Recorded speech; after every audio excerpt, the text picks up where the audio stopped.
अस्सलाम वालेकुम मेरे दोस्तों, सज्जनों और बेलियों। मैं हूं इजहार अहमद और वेलकम करता हूं आपको किचन गार्डनिंग चैनल पर। और उम्मीद भी रखता हूं कि आप सब लोग खैरियत से होंगे, फिटफाट होंगे, अच्छे से कामों में खूब अच्छे से बिजी होंगे। आज मैं बात करने वाला हूं बर्ड्स पर। गर्मी का सीजन शुरू हो गया है। दिन में और रात में काफी गर्मी होती है, तो आज मैं आपको कुछ बताऊंगा कि गर्मी के सीजन में अपने बर्ड्स को कैसे प्रोटेक्ट रखा जाए। अगर आपने अपने केज या कॉलोनी में बल्ब लगाया हुआ है, जिस तरह ये आपको दिख रहा है, अगर ऐसा लगा हुआ तो ऑन करते हैं उसको, तो उसको रिमूव कर दीजिए, क्योंकि ये सर्दी के सीजन में हम यूज करते हैं ताकि केज के अंदर हीटनेस पैदा हो सके। लेकिन गर्मी के सीजन में हमको इसकी जरूरत नहीं है, इसलिए इसको उतार दीजिए और इसकी जगह पर आप एनर्जी सेवर लगा दीजिए। जिस तरह के ये आपको दिख रहा है व्हाइट कलर की रोशनी वाला, इसकी रोशनी में हीटनेस नहीं होती, जिसकी वजह से बर्ड्स को कोई प्रॉब्लम नहीं होती। और इसकी रोशनी येलो होती है, जिसकी वजह से हीट पैदा होती है केज के अंदर। तो आज मैं आपको कुछ प्रोग्रेस भी बताऊंगा अपने केज के अंदर क्या चल रहा है। मैंने सारे के सारे बॉक्सेस लगाए हुए थे और इसको मैं रिमूव करके अब उनकी जगह रिप्लेस कर रहा हूँ मटकियों को। बॉक्सेस उतारता जा रहा हूँ और उनकी जगह पर मटकियां लगाता जा रहा हूँ। मटकियों में काफी अच्छा रिजल्ट भी मुझे मिल रहा है, तो आपको बताऊंगा उसका रिजल्ट क्यों अच्छा मिल रहा है और बॉक्सेस का क्यों अच्छा रिजल्ट नहीं मिला मुझे। सबसे पहले बात कर लेते हैं पानी पर। गर्मी का सीजन शुरू है, इसलिए आप दिन में 2 से 3 मरतबा भी पानी चेंज कर सकते हैं अपने बर्ड्स के लिए। और केज के अंदर एक एक्स्ट्रा पॉट भी रखिए पानी का, जो बर्तन खुला हो उसके अंदर पानी जमा रहे। जब जब बर्ड्स को गर्मी लगे तो वो वहाँ से बाथ ले सके, मतलब शावर ले सके, नहा सके। गर्मी के सीजन में बर्ड्स को पानी के अंदर शावर लेना बहुत अच्छा लगता है,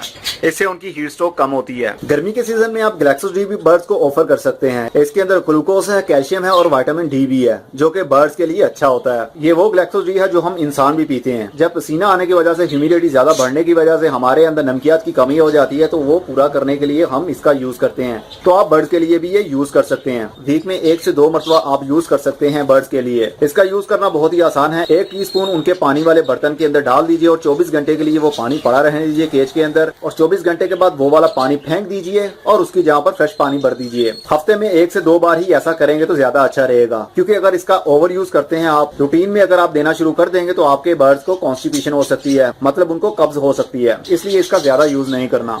तो चलिए अब चलते हैं केज के अंदर और देखते हैं क्या चल रहा है। मुझे देखने को बॉक्स बहुत अच्छे लगते थे, जिसकी वजह से मैंने सारे ही बॉक्सेस इसके अंदर लगाए थे। लेकिन बॉक्सेस के अंदर मुझे अच्छा रिजल्ट नहीं मिला, तो मैं शिफ्ट हुआ मटकियों के ऊपर। मटकियों के अंदर काफी अच्छा रिजल्ट भी मुझे मिल रहा है। और बॉक्सेस के अंदर क्यों अच्छा रिजल्ट नहीं मिला, आपको एक्सप्लेन करता हूँ।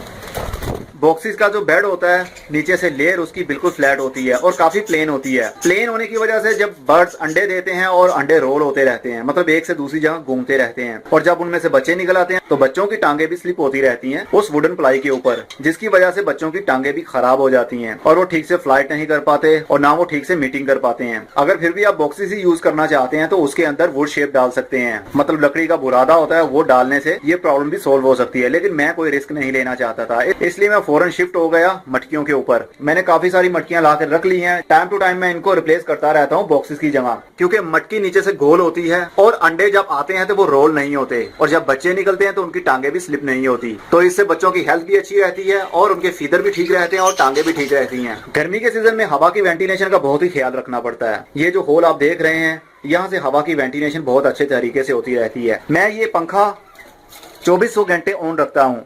जब ये पंखा चलता है तो इसकी हवा आती है केज के अंदर और इस होल से होती हुई बाहर निकल जाती है, तो यहाँ से हवा की क्रॉसिंग भी होती रहती है। हवा की क्रॉसिंग मतलब हवा की वेंटिलेशन। जब हवा की वेंटिलेशन रहेगी तो केज के अंदर ज्यादा गर्मी नहीं होगी, टेम्परेचर कंट्रोल में रहेगा। ये मेरा स्टोर रूम है और इसके अंदर ही मैंने ये कॉलोनी बनाई हुई है, लेकिन यहाँ पर सूरज की रोशनी नहीं आ पाती, इसलिए ये होल मैंने बड़ा सा किया हुआ है। यहाँ से हवा की क्रॉसिंग भी होती है और यहाँ से सूरज की थोड़ी बहुत धूप भी आती है। जब बर्ड बोर हो रहे हो तो इस स्टिक के थ्रू वो बाहर चले जाते हैं और थोड़ा बहुत इंजॉयमेंट भी करते हैं। बाहर का मौसम एंजॉय कर सकते हैं। ये धूप आ सकती है, यहाँ पर फ्रेश एयर आ सकती है। और ये जो आपको अंडे के छिलके दिख रहे हैं, ये बेसिकली मैंने खुद ही इनके अंदर फेंके हैं। बर्ड्स इनको खाते भी हैं क्योंकि ये सोर्स है कैल्शियम का। जिस तरह हम कैल्शियम ब्लॉक रखते हैं, इसी तरह एगशेल भी काम करते हैं। और जब ये बिल्कुल वेस्ट हो जाता है तो इनको मैं उठा के ग्राइंड करता हूँ और अपने प्लांट्स में यूज कर लेता हूँ एज अ फर्टिलाइजर। सर्दियों में मैंने इस होल को कवर कर दिया था, मतलब ब्लॉक कर दिया था बिल्कुल ही, ताकि हवा की वेंटिलेशन ना हो सके और ना बर्ड्स बाहर वाली साइड पर जा सके। लेकिन अब गर्मी शुरू हो चुकी है, इसलिए मैंने इसको ओपन कर दिया है। अब काफी टेम्परेचर भी कंट्रोल में है। मैं काफी सारे कैल्शियम ब्लॉक ले आता हूँ और फेंक देता हूँ केज के अंदर। जब जब बर्ड्स को जरूरत होती है कैल्शियम की, वो आते हैं और इसको बाइट करते हैं और खाते हैं और अपनी कैल्शियम की कमी को पूरा करते हैं। गर्मियों के सीजन में पानी को बहुत ही साफ रखना पड़ता है क्योंकि बार बार बर्ड्स पानी पीते हैं अपनी गर्मी को कम करने के लिए। तो जब वो पानी पीते हैं तो पानी गंदा भी हो जाता है, इसलिए कोशिश ये करें दिन में 2 से 3 मरतबा भी पानी चेंज करना पड़े तो आपको करना पड़ेगा। अगर गंदा पानी वो पीते रहेंगे तो उनको बीमारी लग सकती है और मोशन भी लग सकते हैं, इसलिए पानी नीट एंड क्लीन होना चाहिए। और जून और जुलाई के महीने में काफी हद तक गर्मी हो जाती है और काफी लू भी चलती है, मतलब गर्म हवा चलती है। तो ऐसे में अपने बर्ड्स के लिए आप ठंडा पानी भी ऑफर कर सकते हैं। जो फ्रिज के अंदर जो आप खुद पानी पीते हैं वही दिन में 2 से 3 मरतबा आप इनके पॉट में डाल सकते हैं और जब वो पियेंगे तो उनकी हीट स्ट्रोक में कमी आएगी, मतलब उनको फील अच्छा होगा। गर्मी के सीजन में मैं 4 सीड्स यूज करता हूँ, जिसमें चीना है, बाजरा, जवी और सूरजमुखी के सीड। लेकिन सूरजमुखी के सीड ज्यादा आपने यूज नहीं करने। अगर आप सूरजमुखी के सीड ज्यादा यूज करेंगे तो इससे आपके बर्ड्स को हीट हो सकती है और मोशन भी लग सकते हैं, क्योंकि ये काफी हद तक गर्म होते हैं। ये सर्दी के सीजन में हम ज्यादा यूज करते हैं, लेकिन गर्मी के सीजन में बहुत ही कम क्वांटिटी यूज की जाती है। और ये जो आपको दिख रहा है ये आई थिंक जवी है, लेकिन मुझे कंफर्म इसका नाम याद नहीं है, लेकिन मुझे लगता है कि जैसे ये जवी ही होगी। इसके अंदर चावल के दाने होते हैं। ये भी आप गर्मियों के सीजन में भी इसको दे सकते हैं और सर्दी के सीजन में भी, लेकिन सूरजमुखी के सीड थोड़े दीजिएगा क्योंकि इसके अंदर ऑयल होता है और ऑयल काफी गर्म होता है। और केज के अंदर जब बर्ड्स सीड्स को खा लेते हैं और उनके छिलके बच जाते हैं, जब मैं हफ्ते के बाद इसकी सफाई करता हूं तो ये सारा वेस्ट जाता है मेरी कंपोस्ट बिन में, मतलब पौधों के लिए बनाने के लिए जो खाद बना रहा होता हूं मैं, ये सारा जाता है उसकी टोकरी में। और जब ये डिकम्पोज हो जाती है तो एज अ फर्टिलाइजर और एज अ सोइल भी काम करती है। तो आप भी इसकी सोइल बना सकते हैं, मतलब कंपोस्ट बना सकते हैं। गर्मी के सीजन में बर्ड्स को बहुत जल्दी मोशन लग जाते हैं, तो बर्ड्स की हेल्थ अच्छी रहे इसलिए आप टाइम टू टाइम इनकी पॉप्स के ऊपर नजर रखा करें। लूज मोशन लगना शुरू हो जाए तो समझ आइएगा आपके बर्ड्स पर बीमारी अटैक करने वाली है। तो मोशन रोकने के लिए आप फ्लैजेल सिरप भी यूज कर सकते हैं, उसके ऊपर मेरी वीडियो मौजूद है, तो उसका यूज आपने कैसे करना है। 80% बर्ड्स को मोशन के थ्रू ही बीमारी लगती है और एक ही दिन में इतने वीक हो जाते हैं कि उनसे फ्लाइट भी नहीं ली जाती, मतलब उनसे उड़ा भी नहीं जाता। इसलिए बर्ड्स को गर्मी के सीजन में ऐसे फूड मत दीजिए जिनसे उनको मोशन लग जाए। गर्मी के सीजन में बर्ड्स को ग्रीन फूड दिया जाए तो बहुत ही अच्छा रहता है और बर्ड भी फ्रेश रहते हैं और कूल भी। आप ग्रीन फूड में पुदीने के पत्ते, पालक के पत्ते, हरा धनिया, मेथी के पत्ते और लूसन, ये सब कुछ ऑफर कर सकते हैं। लेकिन पालक के पत्ते ज्यादा देने से आपके बर्ड्स को मोशन लग सकते हैं, इसलिए वीक में 1 से 2 मरतबा ही उसको दें तो अच्छा रहेगा। तो चलिए आप देखते हैं कि बॉक्सेस के अंदर और मटकियों के अंदर क्या चल रहा है। इस मटकी के अंदर 2 बेबीज हैं जो कि रेड आइज के हैं। यहाँ से दिखाना आपको काफी मुश्किल है क्योंकि इससे आगे कैंप जा नहीं पा रहा। 2 बेबीज हैं और 2 काफी बड़े भी हो चुके हैं और 15 से 20 दिन के बाद ये सेल्फ हो जाएंगे और उड़ना भी शुरू कर देंगे, मतलब ये इस मटकी से बाहर निकल आएंगे। और एक ये मटकी है, इसके अंदर देखते हैं क्या चल रहा है। वाह, इसके अंदर 2 अंडे हैं और 1 बेबी है और 1 अंडा बिल्कुल ही छोटा है जो आई थिंक ठीक नहीं है। आई थिंक इस फीमेल ने फर्स्ट बार में ब्रीड की होगी, क्योंकि जो फर्स्ट बार में ब्रीड करते हैं उनमें कुछ ना कुछ कमी रह जाती है। लेकिन ये बेबी रेड आइज का है, इस बेबी की हेल्थ अच्छी चल रही है और साथ में 2 अंडे भी है और बहुत जल्द उन अंडों में से भी बच्चे निकल आएंगे। और साथ में एक और मटकी है, इसके अंदर देखते हैं क्या हो रहा है। इसके अंदर 2 बेबीज हैं,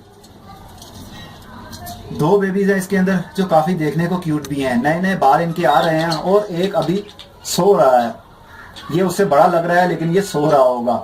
इनके पेरेंट्स ब्लैक आइज थे, मतलब काली आंखों वाले थे इनके लिए, इसलिए इनके बच्चे भी काली आंखों वाले ही हैं। और अभी ये वाली मटकी रिसेंटली ही मैंने रिप्लेस की है बॉक्स की जगह। इसके जगह पर पहले बॉक्स लगा हुआ था और अब मैंने इसको रिप्लेस कर दिया है मटकी के साथ। और बहुत जल्द इसके अंदर भी कोई ना कोई फीमेल आके इसको अपना घर बना ही लेगी। अभी तक इसके अंदर कुछ भी नहीं है। और अब चलते हैं इस बॉक्स के अंदर। इस बॉक्स के अंदर काफी अच्छा रिजल्ट मुझे मिल रहा है और आप भी देखेंगे तो आपको भी बहुत खुशी होने वाली है कि कितने सारे बेबीज एक बॉक्स के अंदर। जरा ये देखिए, 1 2 3 4 5 6 बेबीज एक बॉक्स के अंदर, मतलब एक फीमेल ने 6 अंडे दिए और 6 में से 6 ही बच्चे निकले, जो कि काफी अच्छा रिजल्ट भी है। एक्चुअली आपको पता है ऐसा क्यों होता है? क्योंकि कुछ फीमेल्स, कुछ बर्ड्स ऐसे होते हैं जिनकी ब्रीडिंग पावर बहुत अच्छी होती है, मतलब ब्रीडिंग रिजल्ट बहुत ही अच्छा होता है। वो जितने अंडे देते हैं उनमें से उतने ही बच्चे निकल आते हैं, कोई अंडा खराब नहीं रहता।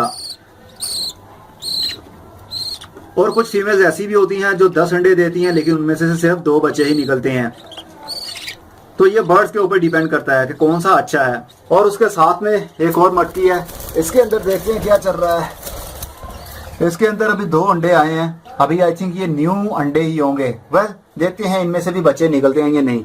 इस बॉक्स के अंदर पहले बच्चा था जो सेल्फ हो गया, अब वो उड़ सकता है, लेकिन अब ये बिल्कुल एम्प्टी है। बहुत जल्द कोई ना कोई फीमेल इसको दोबारा से अपना घर बना लेगी और इसके अंदर अंडे देगी।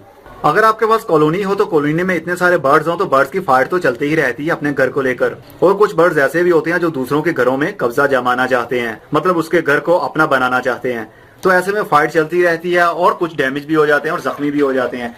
जिस तरह ये आपको फीमेल दिख रही है, ये काफी जख्मी भी हो चुकी है, लेकिन ये बहुत ही जबरदस्त फीमेल थी। इसने 5 अंडे दिए थे और 5 में से बच्चे निकले थे। लेकिन अब मुझे लग रहा है इसको सेपरेट करना पड़ेगा, इसके मेल को भी और इसको भी किसी सेपरेट केज में रखना पड़ेगा कुछ दिनों के लिए, ताकि इनकी हेल्थ अच्छी हो सके और इनकी जो फाइट हुई है, इसको जो जख्म आ गए हैं वो भी सही हो सके।